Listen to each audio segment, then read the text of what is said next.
Novamente. Isso. E vamos voltar de onde a gente estava.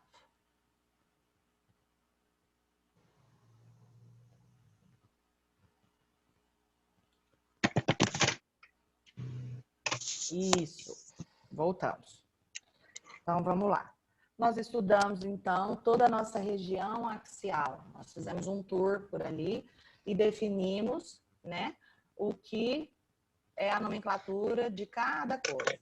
Então, vamos voltar um pouquinho na região axial, porque a gente tem que olhar também a região posterior, né?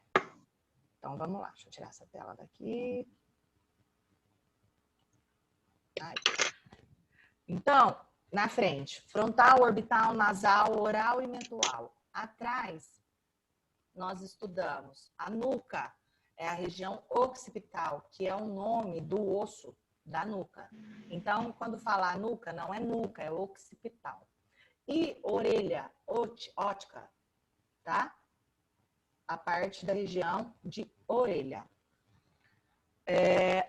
O nosso pescoço, na frente e atrás, também é o mesmo nome, é a região cervical, tá? Então, quando a gente se refere tanto à parte da frente do pescoço, quanto à parte de trás do pescoço, é a região cervical, tá bom?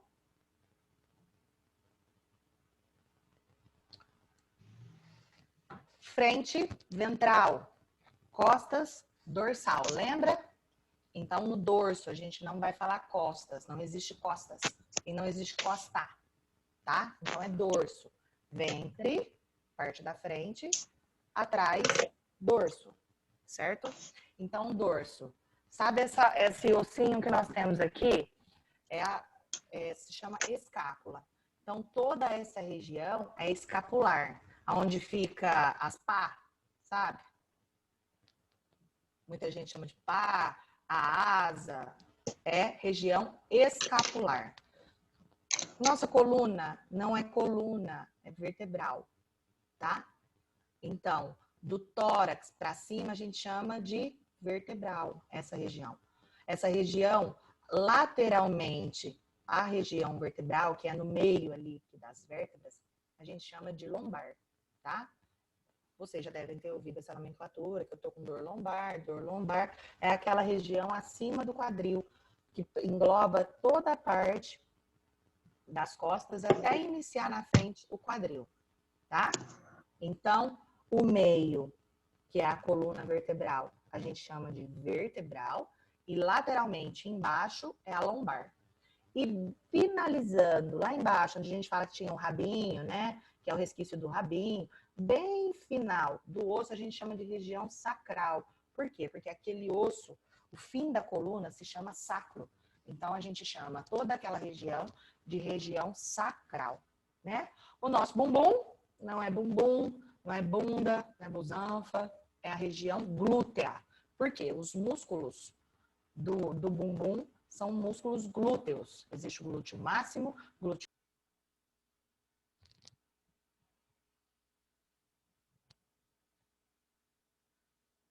Vocês estão me ouvindo? Voltei ou não voltei?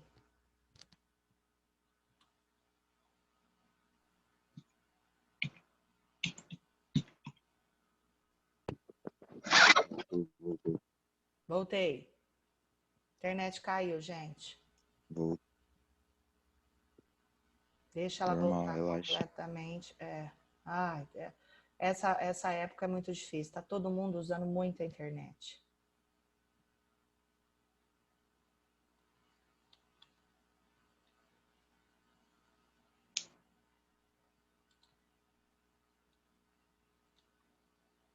Isso. Voltei, todo mundo me ouvindo?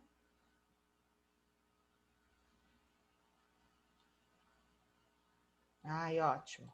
Vamos lá. Acontece.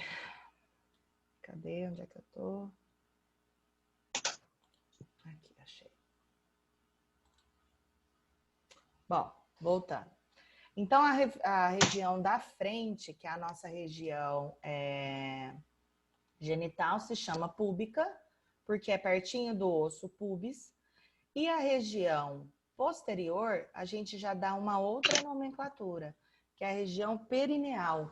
né? Que é entre o ânus e os genitais externos, né? Então, é aquele meinho mesmo, entre o genital e o ânus. Ali tem um músculo que chama períneo, por isso que a gente chama essa região de região perineal, tá? Então, bem na frente é púbico, ou onde está localizado o osso do pubis, e esse assoalho, né, que a gente chama de assoalho pélvico, entre o órgão e o ânus, é a região perineal, tá? Então, aqui a gente já fez um tour, ó, do que a gente consegue ver na região axial, tanto ventral quanto dorsal. Outras nomenclaturas, né? Vamos falar agora aqui da nossa região apendicular, que seria os membros, né? Não mais a região axial, que engloba o tronco. Então, vamos lá.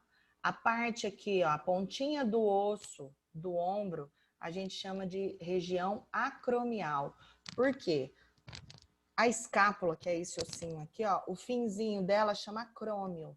Então, ficou a região acromial. O braço em si, a gente não chama de braço, é região braquial, tá? Ali passa algumas veias braquioencefálica importantes. Então, podem perceber que todos, depois vocês vão conseguir reparar, que todos esses nomes têm muito a ver com estruturas que estão naquele lugar. É que a gente ainda não está familiarizado com a nomenclatura, tá? Então, cotovelo é conhecido como olecraniana. Por quê? O fim, né, o cotovelo, a articulação ali daquele cotovelo é o olecrano, né? Ele se chama olecrano. Então, é o antebraço, o cotovelo é a região olecraniana, tá? O antebraço é o antebraquial, já que o braço é braquial, o antebraço é antebraquial, tá? O dorso da mão, ó, que são esses ossinhos aqui, ó, tudo isso aqui são ossinhos. Então, a gente usa uma nomenclatura de metacarpal, tá? E os dedos, não dedos, digital, certo? Então, membro superior, ó, parte posterior, são esses nomenclaturas, que tem algumas diferenças do esqueleto axial. É o mesmo nome na frente.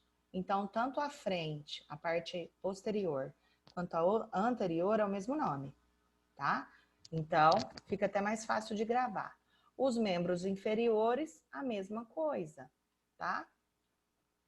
Então, nós temos o quadril, não é bacia, é quadril, tá? Que é aquela articulação que vai fazer uma ponte com a região inguinal, que é a virilha. Então, ali é o quadril, tá bom? A coxa é conhecida como femoral, não coxa. O joelhinho nosso, aí tem algumas mudanças no membro inferior. A parte da frente, aquele ossinho, se chama patela. Então, é a região patelar, tá? Atrás já se encontra uma estrutura que chama fossa poplítea. Então, ela se chama região poplítea.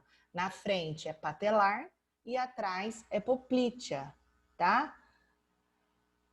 Ainda na parte posterior, nossa conhecida panturrilha é a região sural, tá? Porque ali a gente tem um músculo sural, por isso que ela é conhecida. E na frente, nós temos aquele ossinho mais conhecido como fibular ou peroneal, tá? É aquele ossinho na frente.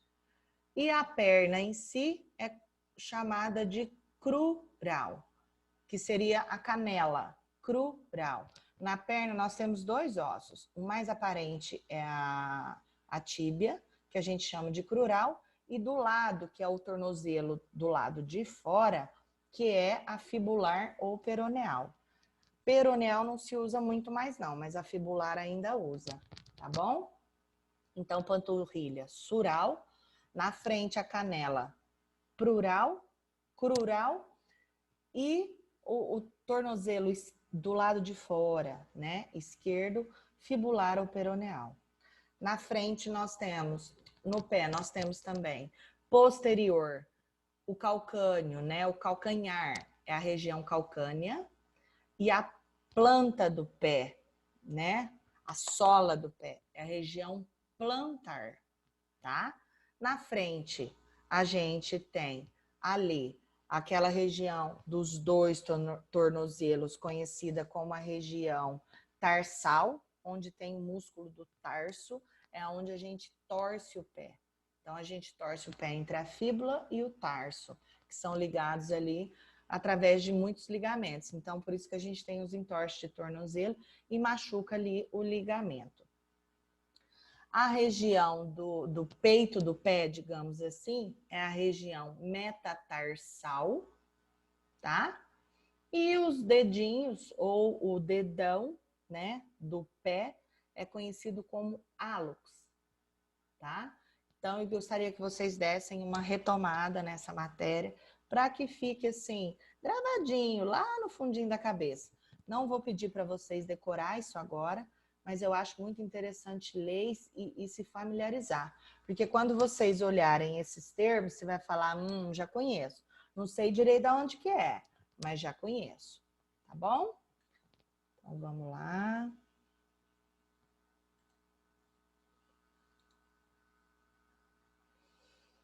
Agora nós vamos entrar em cavidades, né? Então, as cavidades que estão localizadas na frente do corpo e nas costas do corpo. Ou cavidades que estão localizadas ventralmente ou dorsalmente ao corpo, tá bom? Então, a gente consegue aí, ó, de uma vista lateral, perceber o quê? Nós temos a cavidade craniana. A abóboda craniana, ela é oca. Então, lá dentro nós temos estruturas que são abrigadas dentro dessa cavidade craniana, que é o nosso famoso encéfalo, ou o nosso cérebro. É que a gente não vai mais se referir a ele como cérebro, é o encéfalo, tá? E a cavidade craniana, o encéfalo, ele está englobado na cavidade dorsal. Temos também a nossa cavidade vertebral. Nós temos a vértebra, que é um osso, mas ela é oca no meio. Por quê? Porque ali no meio passa a medula, que é a continuação, ó. Vocês podem perceber aqui, ó, é a continuação do nosso sistema nervoso central. Então, é o comando do nosso corpo. Então, encéfalo, sistema nervoso central e a continuação da medula que percorre toda a nossa coluna até o final e que manda ramificações para dentro do nosso corpo para que tudo seja comandado por onde? Pelo nosso encéfalo. Então, nós temos a cavidade vertebral que contém quem? A medula espinhal, né? Nós temos também a nossa cavidade torácica, lembra? Que é a parte do tronco alta, do tórax, né? E o que contém nessa região? Que a cavidade torácica tem a parte superior, né? O coração e os pulmões. Então, dá para ver aqui?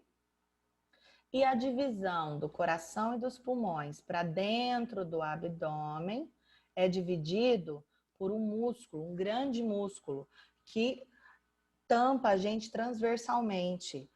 Pulmão e coração para cima, o músculo diafragma e os órgãos, o restante dos outros órgãos para baixo. Esse músculo que é grande é o famoso diafragma. É ele o responsável, não o responsável completamente, mas o mais importante da nossa respiração. Então, quando ele se contrai, ele abaixa, comprime os órgãos que estão no abdômen e expande o nosso pulmão. Aí a gente consegue encher o peito. Sabe quando a gente fala assim, enche o peito de ar? Então, você está fazendo uma contração desse abdômen e ele está expandindo o pulmão para entrar bastante oxigênio lá, tá? Então, na cavidade torácica, nós temos apenas o coração e o pulmão. Essa divisão... Oi, Bruno. Pode falar, meu bem. Professora, Oi. eu tinha ouvido uma pessoa falar que Ah, a gente pode encher o diafragma, não pode? De ar? o diafragma, não. Não. Ah, Não, eu porque ele é um esqueci o músculo. negócio. Acho que quando a gente é bebê, a gente respira da maneira certa. A gente fala que respira da maneira certa. Aí quando a Ah, gente cresce, a gente começa a respirar de outra forma. isso, não, isso realmente acontece. Por quê? O correto é a gente utilizar como o precursor o diafragma, que é quando a gente inspira, que a gente enche o pulmão de ar, o correto é o diafragma baixar, e aí, como ele abaixa, ele comprime os órgãos da cavidade abdominal. Então, a gente tem que fazer o quê? O abdômen, ele tem que encher também. Aí, o abdômen vira uma barriguinha, certo? Quando a gente solta o ar, o diafragma sobe, todo o abdômen vem para dentro e a gente solta o ar, correto? Essa é a forma correta de se respirar. Ah, A tá. gente, ao Então, longo do tá. tempo, muda, principalmente a mulher. Ela começa, quando ela enche o pulmão de ar, ela expande o peito e não o abdômen. Entendeu? Então, ela usa músculos auxiliares, que a gente chama, para fazer a expansão do pulmão, sendo que o músculo principal que deveria ser usado é o diafragma. Mas a mulher tem essa tendência mesmo porque ela fica grávida. Aí o diafragma perde um pouco sua função. Porque aí tem um bebezão lá Entendi, dentro, como é que você vai entendi. expandir? Tá? Então, o diafragma é músculo, Então, ele não enche. tá. Então, é verdade. Então, o certo de respirar seria enchendo a barriga. É. Isso. Quando você puxar o ar, a barriga tem que ir para frente. Ah, tá, Depois entendi. vocês tentam aí. É que se estivesse em sala de aula, a gente faria esse exercício. Tá bom. Tá bom? Ah, obrigado, era só isso mesmo. Tá bom, meu anjo. Então, vamos lá. Dentro da nossa cavidade abdominal, né? Que é o abdômen, a gente tem todas as vísceras digestoras. Então, toda a nossa parte de digestão, que entra estômago, intestino, fígado, que metaboliza todas as estruturas, rins e tudo mais, tá? E finalizando dentro do abdômen, na porção bem inferior, a gente tem a nossa cavidade pélvica, que tem a nossa bexiga, os órgãos genitais e o reto, que nada mais é do que o finalzinho do abdômen mesmo. Por quê? O nosso intestino são vísceras de digestão, porque a partir do momento que a comida entra dentro do intestino, cada parte do intestino vai absorver, por exemplo, um tipo de vitamina. Então a gente acha que a partir do momento que entrou no intestino, acabou a digestão, que a digestão é somente feita no estômago e não é. O estômago, ele processa o alimento.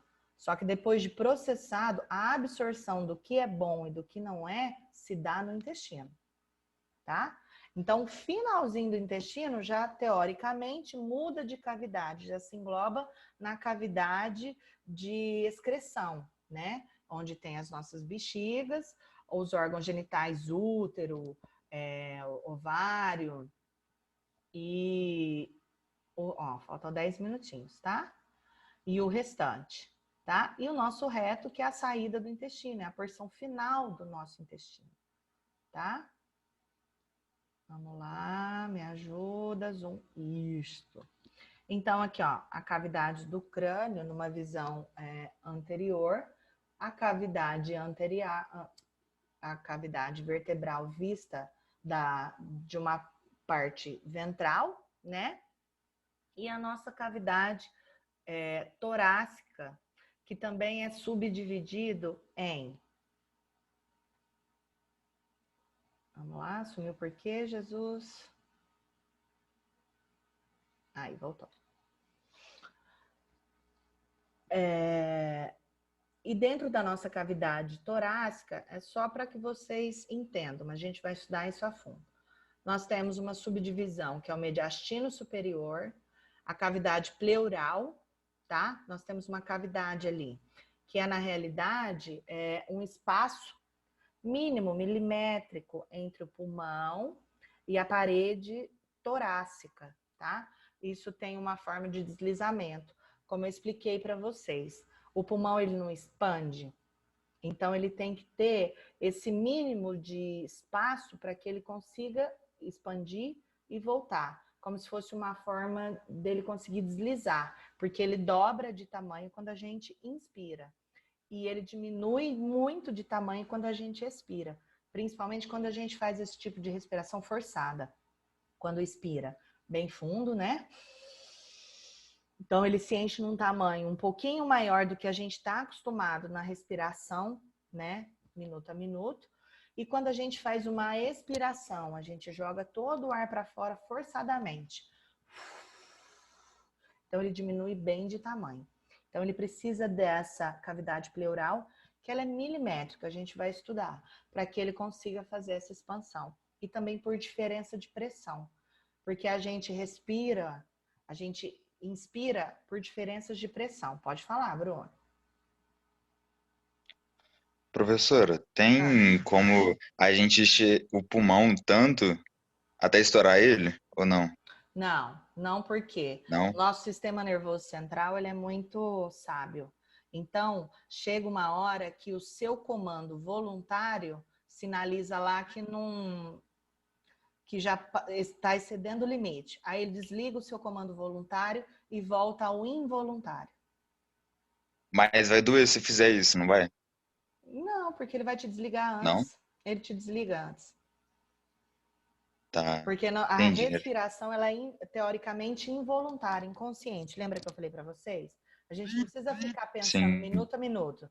Nós precisamos respirar, nós precisamos jogar o ar para fora, né? Então, mas Tem, ah, tem como, ó, eu segurar o ar, sugar um pouco mais de ar e jogar pra dentro, sem tirar ele, entendeu? E se eu não, fizer isso até. não, mas Pode aí falar. Isso. você não vai aguentar. Nossa. É igual a apneia, né? Você está me dizendo uma forma de apneia, né? É. Então você entra em apneia e vai colocando mais ar. Mas aí o corpo te desliga, faz você soltar o ar. Por isso que a gente morre afogado, porque senão a gente conseguiria segurar o ar. Chega uma hora Entendi. que a gente perde o controle. Aí quando o corpo retoma o controle e você está debaixo da água, aí você vai inspirar a água. Por isso que a gente se afoga. O corpo humano Mas então ele tem funciona. um limite, não tem como ultrapassar esse limite. Você consegue condicionar. Mas isso é um trabalho bem pesado, porque tem algumas pessoas que conseguem fazer 8 até 10 minutos de apneia, mas não passa muito disso, porque a gente tem um período de oxigenação necessária dos músculos, né? Então, quando Uhum. sinalizar que está ultrapassando e muitos dos nossos órgãos estão sem oxigênio, porque a troca é constante, a gente não respira a cada segundo, a troca é constante. Sim. Aí o corpo já sinaliza lá para cima para dizer assim, tô morrendo, se vira. Vamos acionar tudo porque eu preciso restabelecer a oxigenação. Aí você perde a condição voluntária, Ah, entendi. tá bom? Uhum. Então vamos lá. E nós temos a cavidade pericárdia dentro do mediastino, tá? Que é um conjunto de órgãos, um conjunto de estruturas que abre um espacinho para quê? Para que a gente tenha também o músculo pericárdio, como o pulmão. O coração, ele contrai, ele é um músculo. Então, ele contrai e relaxa, contrai e relaxa. Esses são os batimentos cardíacos. Então, ela precisa também desse espaço que é milimétrico para que ele consiga deslizar e ter uma efetividade tanto na contração quanto no relaxamento, tá? Por isso que a gente tem esses espacinhos que a gente chama de pericárdio, cavidade pleural, dentro da cavidade torácica. Então, é como se fosse uma segunda cavidade dentro da cavidade. O diafragma, né? Nós não temos outras cavidades abdominais a não ser dentro dos órgãos, que tem às vezes órgãos que não são densos, tá? E aí, tudo. Nós temos a visão lateral e a visão anterior. Gente, olha que beleza. Eu acho isso a coisa mais linda do mundo. Vamos para o próximo. E nós temos as nossas conhecidas membranas, é que eu falei para vocês. Ó. Eu falei da cavidade pleural, lembra? Que é uma cavidade pequena e que precisa de uns deslizamentos. Quem proporciona, né, a lubrificação desse deslizamento é chamado de serosa, tá? Então, aqui, ó, é a pleura, que é aquele espaço milimétrico entre a cavidade torácica e o pulmão. Tá vendo que é bem levinho. Então, tem a pleura. Entre a pleura e a cavidade abdominal tem a cavidade pleural com esse fluido seroso, como se fosse um lubrificante mesmo. Para quê? Para conseguir deslizar, tá? E a gente tem dois tipos de pleuras. Tem a pleura parietal, mais para fora, e a visceral, mais em contato com o pulmão, para que esse deslizamento seja mais efetivo, tá? Então, ó, essa aqui é uma vista anterior, para que a gente possa visualizar melhor. E aqui, ó, isso é mais para mostrar que todos têm uma cavidadezinha, ó, bem leve, tá vendo? Por quê? Porque esses órgãos precisam de movimentação. Imagina se fosse tudo seco lá dentro, se não tivesse essa capacidade de deslizamento, a gente não teria nem a mobilidade do tronco, porque aí seria tudo duro, enrijecido, tá? Então, nós temos, ó, essa serosa também nas vísceras abdominais, tá vendo? Que a gente consegue visualizar aqui, ó. Ó, tudo que é aqui em torno, entre um órgão e outro, a gente tem, ó, essa serosa, e cada um tem a sua nomenclatura. Então, aqui em cima, esse espacinho chama pleura. Aqui dentro do abdômen, esse espacinho se chama peritônio. E aonde ele é localizado, ele tem um nome diferente. Mais perto dos órgãos, peritônio visceral. Mais próximo da parede do abdômen, peritônio parietal. E existem algumas cavidades dentro do abdômen. Vocês já ouviram falar, né? Às vezes sai uma secreção e enche o abdômen, ou o fígado, né? Para quem tem cirrose, produz um líquido anormal. Esse líquido se instala dentro do abdômen. Então, os órgãos também não estão completamente espremidos ali. Existem algumas cavidades que deixam o abdômen com a função de expandir caso necessário. Lembra que eu falei para vocês que o diafragma desce e comprime os órgãos do abdômen? Então, precisa dessas cavidades, desses espaços, para que ele possa expandir e voltar, ser apertadinho e depois voltar ao seu normal, tá bom? Aqui também, como eu falei lá atrás, o coração, nós temos esse revestimento também. Como chama no coração? É pericárdio. Aqui, pleura. Aqui, peritônio. Então, na cavidade torácica, pleura. Dentro da cavidade do pericárdio, que é a região do coração, ó, pericárdio. E dentro do abdômen, peritônio, tá? Olha que legal. Um exemplo, né? É como se fosse isso aqui, ó. Como se fosse um revestimento, tá vendo? Da mão. É isso que significa o peritônio, o pericárdio. É como se fosse uma membrana que envolvesse para deixar um espacinho de ar